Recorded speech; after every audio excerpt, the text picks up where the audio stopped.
Netanyahu preso, diz aí a manchete. Por que a ordem do TPI é relevante contra o genocídio em Gaza? O TPI não possui polícia própria para garantir prisões de Netanyahu, mas decisão, pela primeira vez contra um aliado ocidental, impacta a comunidade internacional.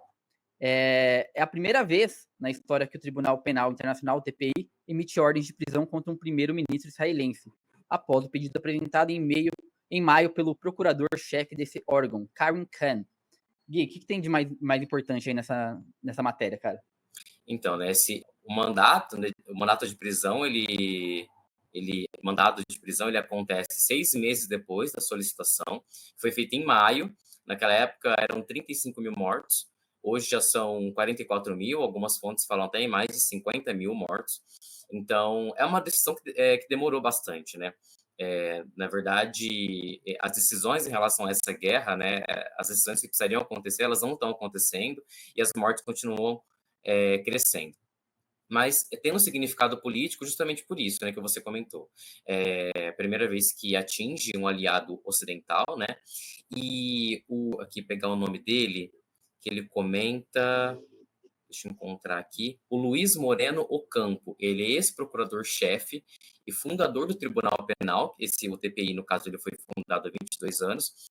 Ele comenta o seguinte: não é sobre quando o prenderão, mas sobre como o mundo reagirá quando o Tribunal Penal Internacional afirmar que isso que Netanyahu está fazendo é um crime.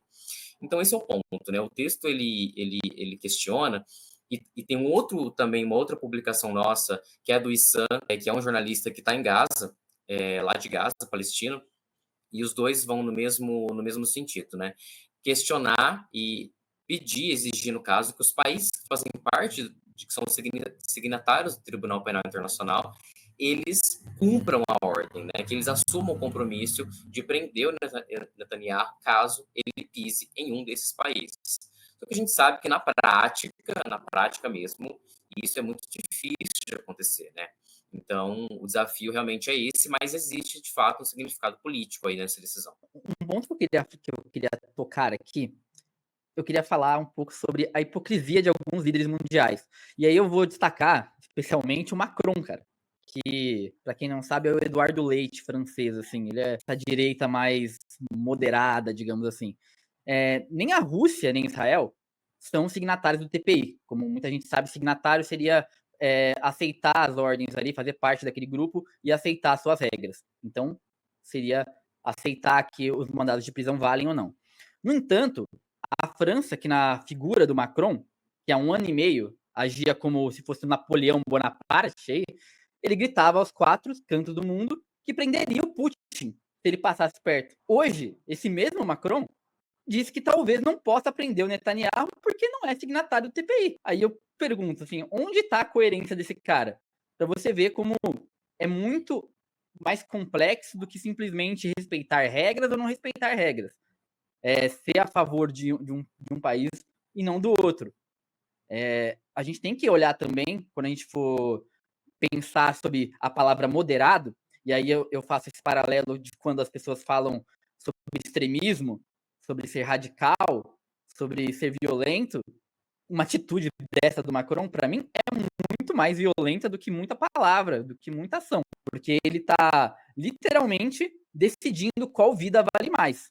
Esse é um ponto assim que eu usaria, Gui. Sim, a gente pode falar a mesma coisa dos Estados Unidos, né? Quando o tribunal expediu essa ordem contra o Putin, os Estados Unidos, que são parceiros ali, né? Na verdade, alimentam essa guerra em Gaza, né? Alguns dizem até que essa guerra é dos Estados Unidos. Os Estados Unidos, eles comemoraram a decisão contra o Putin. E agora, com essa decisão contra o Netanyahu, eles criticaram, né?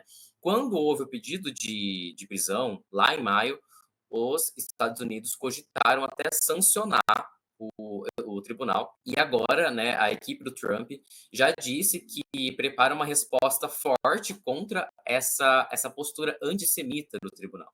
Então, os Estados Unidos também se inscrevem nessa parcialidade, né, que não é nova, que não espanta ninguém, que, né, enfim. Mas realmente é bem Justamente ajuda a gente a entender, e eu acredito que expõe os Estados Unidos, né? Essa postura, né? Escancara mais uma vez, né, para quem ainda não entendeu como os Estados Unidos eles pensam, qual que é a lógica deles, né? Então, isso reforça o significado político da decisão. E o ponto também que um paralelo que a gente pode fazer, nós publicamos faz algumas semanas um texto falando sobre o Airbnb, o Booking e o Santander, que são empresas, né, internacionais que lucram com o genocídio em Gaza, né? Então, com os negócios que eles oferecem na Palestina ocupada, eles acabam diretamente lucrando com esse genocídio. E aí fala justamente sobre a falta de uma lei, né, que consiga ser aplicada a essas empresas para impedir isso. Então, isso pode ser aplicado também no caso do Netanyahu. Por mais que exista o tribunal, por mais que ele pise em alguns desses países, como a Argentina, por exemplo, que é signatária, mas tem o Milei lá, e o Milei jamais prenderia ele, a gente percebe que mesmo havendo um tribunal internacional, mesmo havendo uma lei específica, isso não vai ser cumprido, né? E aí se pergunta, né? O que pode ser feito? O que vai ser feito, né? Por que os líderes ainda não estão, vários líderes não estão cortando, por exemplo, os negócios com Israel para conseguir pressionar pelo fim dessa guerra? Talvez a mera existência do direito internacional e de um tribunal não sejam suficientes. Eu queria também trazer aqui uma coisa. O senador norte-americano Lindsey Graham, um dos maiores lobistas aí de Israel, ameaçou numa entrevista os aliados, Alemanha, França, Canadá e Reino Unido. Se ajudarem o TPI a prender Netanyahu, vamos esmagar as vossas economias com sanções. Senão, nós teremos os seguintes. Essa declaração, para mim, é bem emblemática, Gui, porque mostra como os Estados Unidos age, no geral. Ou você tá comigo, ou a gente tá contra você. E vamos lá. Ele falou da França, por exemplo, que é um baba-ovo total de tudo que os Estados Unidos falam. Então, é para você ver aonde chega a loucura. E os Estados Unidos não se mexe em guerras, como a gente já falou aqui várias vezes, mas ele fica ameaçando as pessoas para lutarem na frente dele.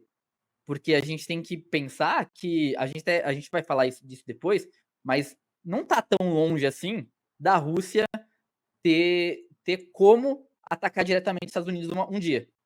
Eu acho que esse dia ainda pode chegar. Sim. E aí, outra coisa que eu queria destacar nessa entrevista é que esse cara ele admite que Israel enviou um caminhão para Gaza com um pacote de açúcar. E aí, quando as pessoas abriram, esse vídeo está circulando bastante aí nas redes sociais. Quando as pessoas abrem o pacote de açúcar, tá cheio de areia. Ou seja, pura maldade de torturar essas pessoas que estão morrendo de fome, vão correndo lá, se matam, se atropelam para pegar um pacote de açúcar, e quando vai ver não tem nada, cara. Tipo, se tem mais prova de desumanidade que isso, não conheço, cara. Como se não bastasse privar a entrada de alimentos, né, de itens básicos, eles ainda fazem essa brincadeira, né, essa tortura. Assim, eu acompanhando, né, pelo que eu vejo nas redes, né, tem alguns perfis, por exemplo, no Twitter, que hoje mostra muita coisa, assim, sem tarja, sem limitação nenhuma.